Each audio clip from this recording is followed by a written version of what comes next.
Hello everyone. Today I will be recapping the sequel and the last entry in the Attract Mode trilogy of Creepypastas. The direct sequel is called Attract Mode 2 The Minus World, and the last entry is Attract Mode 3 Kill Screen. Just a reminder, this protagonist never actually says his name in any of these stories, so to simplify this, I'll be referring to him as Jack. With that intro out of the way, let's get into Attract Mode 2 Minus World. The story begins with Jack saying he's imagined killing Oad thousands of times since the day the incident at the arcade happened. He imagines punching and kicking Oad or shooting and killing him over and over again. He laments that he wishes he never found the skull and crossbow game that contained Oad. If he never found the arcade cabinet, his former friend Nick would still be here. About 6 months after the incident, he was having trouble remembering Nick's name. He tried forgetting the incident altogether by trying to explain it away as just his imagination, or a dream, or anything that would let him believe it hadn't actually happened that way. His parents and the police had searched for him at the mall, but Nick was never found. It became a local scandal in the community, and the Dream Machine arcade would close up for good. However, they would claim that they shut it down for unrelated reasons. Jack knew no one would believe him about Oad dragging Nick down to the seemingly endless dark void under the arcade machine, so he never told anyone what really happened. He also didn't want to admit he shared any blame in Nick's death, or at least his disappearance. One day, Nick's parents cornered Jack and questioned him and screamed at him as he waited for the bus. They insisted that he knew what happened to their boy and he wasn't telling them. Luckily for Jack, a bus driver and 2 other teachers intervened and escorted them away. The couple kept insisting Jack knew what really happened to Nick, and he wasn't coming forward about it. They were correct. Jack then explains how he was terrified of being found out, and of Oad coming for him next. He imagined going to sleep in his bed just for Oad to slither out from underneath the bed, and to attempt to drag him down to the endless void below just like Oad had done to Nick. When he mentions Polybius in the first Attract Mode creepypasta, he mentions the side effect Polybius supposedly caused that stuck out to him the most. It was the inability to feel sadness.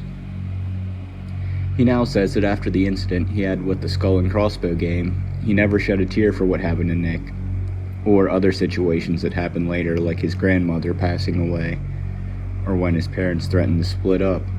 He had trouble feeling sadness over anything at all now. One day, Jack would accompany his mother to a drugstore. While he split up from her, he would come to find a gaming system with 280 games built in that was made by a gaming company called Playco. Playco was the same game company that made Skull and Crossbow. When his mother caught up to him, he would explain he was just looking at the console and went to put it back. But much to his surprise, his mother allowed him to get it as an early birthday present. As soon as they got home, he eagerly watched his mom set up the console, and just as she finished, she managed to get electrocuted by the gaming console. A few minutes later, after checking to see if she was okay, he would begin playing the Playco system. The controls for the game, at best, were a bit clunky, and at worst, were completely unresponsive. He tries playing a few of the many games until something on the screen stops him dead in his tracks. After he died, he went to start a new game. When he looked up at the screen, he seen it say, Nicholas 2 of 3, like the lives he had in the game were represented by his old friend Nick. This caused him to get close to the screen, and it seemed like the character he was controlling was looking back at him, like somehow Nick was now trapped inside this gaming system forever. As Jack goes to end the game, the screen flashes the word, quitter. Then the words, poor Nicholas, appear on the screen too.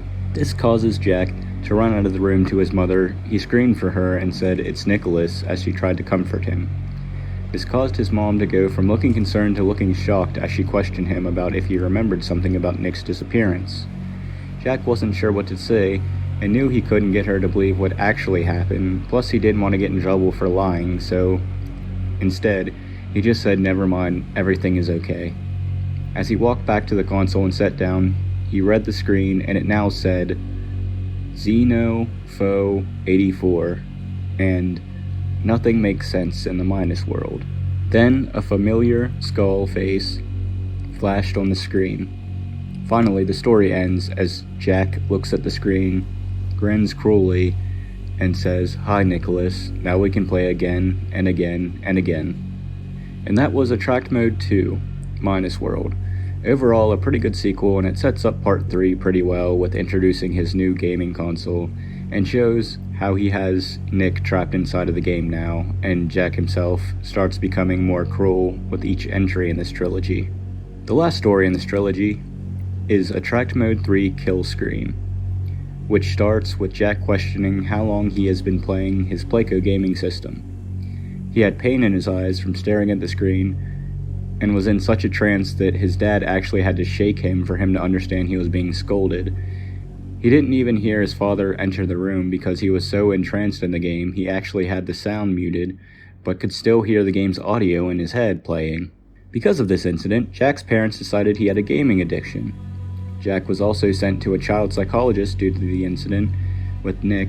He wanted to believe the official story that Nick was just a victim of some perverted child killer. To him, that was a preferable alternative when compared to a villain from a video game who escaped the game and grabbed Nick and drug him down to the vast empty void, never to be seen again, underneath the arcade machine. He also tried telling his psychologist about seeing Nick in his Playco games, as well as killing him hundreds of times and not feeling any guilt over any of this. Naturally, he was immediately put on medication for his admission. His gaming console was taken away and would be hidden and re-hidden when he found it and snuck it out to play with. After a few screaming matches and some physical discipline, Jack would learn to take the console out of its hiding place, then re-hide it exactly as he found it. When he heard his parents pull into the driveway to avoid upsetting them, Jack's parents couldn't bring themselves to throw the console out or to sell or give it away to some other kid, and Jack took advantage of that fact. Jack's parents would attribute his bad behavior as being a side effect of the medication he was on. Meanwhile, Jack was finding it seemingly impossible to feel things like sadness or guilt anymore, and thought it was a side effect of playing the Playco games, similar to how the patrons of the arcade that would often play Polybius would experience weird side effects after playing the machine. Despite not feeling guilt or sadness, Jack did have plenty of anger stored up, and would often get angry over the smallest things now. He had a meltdown at Christmas time in front of his family, and his parents ended up taking away his presents as a result. They said he could have them back when he apologized, but he never did because all he wanted to do was play the console that was hidden by his parents that he knew the location of. His favorite game on the console was called Xeno 484. It took place in a location called the Minus World, and as the player you would answer questions that would affect gameplay. It was similar to Asteroids, where you controlled a tiny ship on screen. You would shoot at skulls and bones around the screen, and they'd shrink smaller and smaller as you shot them, until they disappeared completely. Every once in a while, faces would appear on the screen for Jack to shoot. He would see his parents' faces, as well as the face of his child psychiatrist, as well as other kids and relatives of his. He would shoot them to remove their skin, then continue shooting them to remove their gristle and muscle, and finally, he'd turn them into skulls and destroy them altogether. He had 3 lives at the top of the screen, and the game referred to them as Nicholas's. When he would die, he would hear an agonizing scream that started to sound more and more like his old friend Nicholas's actual voice did. One thing that was impossible to avoid was Oad himself. He would sometimes come on screen and hurt Jack's ship, and no matter what direction Jack would go, Oad would always catch him and do damage to him. After an explosion and a scream that sounded like it came from Nick himself, text would appear on screen. Usually the text would be relatively innocent, like asking, "Do you want to keep playing?" or "Do you think you will win?" Some of the more malicious sounding messages that would come up included, "I hate you," or "Nicholas hates you," or "Do you know how far you've gone?" Oad would actually tell him to do things in these messages using the game too, like when he told him to stop taking his meds and to throw them away, or when his parents were going to move the console to the attic, Oad would warn him of this. Sometimes questions would pop up mid-game for Jack to answer. It once asked him, "What would you kill someone with?" Jack answered by saying the word knife out loud. It caused the game to replace his normal bullets with machete-like blades in the next round of the game. He would get more power-ups like this, including a bigger ship. This would have the drawback of making it easier for enemies to hit him, but had the advantage of him being able to see Nicholas in the cockpit desperately clawing at the hatch trying to escape. As Jack's skill increased at the game, it became all he could think about throughout the day. Strategy on what power-ups he could ask for, and how to progress to new levels faster and defeat new enemy types. Then one day he hatched up a plan. The game seemed to understand what he was about to ask before the words left his mouth. In blood red text, the words came up on screen. They said, "Say it," Jack excitedly said, "Take OAD out of the game." He thought that without OAD in the game, he could play with Nick forever, using this console to torture Nick over and over, again and again, without OAD to thwart his progress. He would be free to guide Nick's path forever, not guiding him as a friend, but as a god. As he thought of his godlike power he held over Nick, the screen would go black.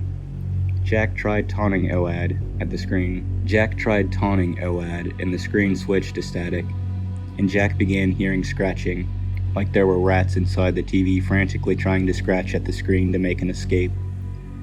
The screen of the TV started to move similar to how a car's windows rolled down slowly, and behind the screen was the face of OAD himself.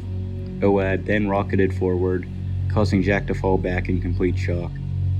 OAD jumped and broke through a window and seemingly flew into the open night sky as Jack watched the multiple sets of ribs follow behind the skull of the creature known as OAD.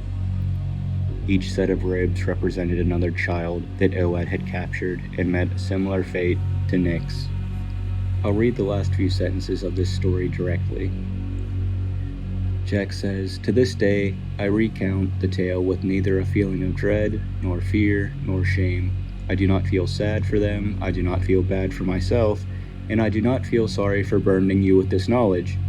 I don't feel anything anymore, I'm not even angry. I don't even remember what anger feels like. Maybe if I could feel something, anything, I'd be able to figure out why one image still haunts me to this day." The mental picture of Nicholas's face enclosed within those ribs, peering out at me with dread, as if I was the monster. And that is how the Attract Mode trilogy ends. Jack unleashes OAD, who is now free to roam the earth. Overall, I really appreciated the story for what it was. I remember Mudahar from Some Ordinary Gamers covering this many years ago, and I thought it would be a good story to recap here on my own channel. I hope you enjoyed this trilogy as much as I have, and feel free to leave your own comments about the story in the comments below. If you like the story, feel free to leave a like, and subscribe if you want to see what I'll cover next. I'll end it here, and with that, I hope to see you in the next video.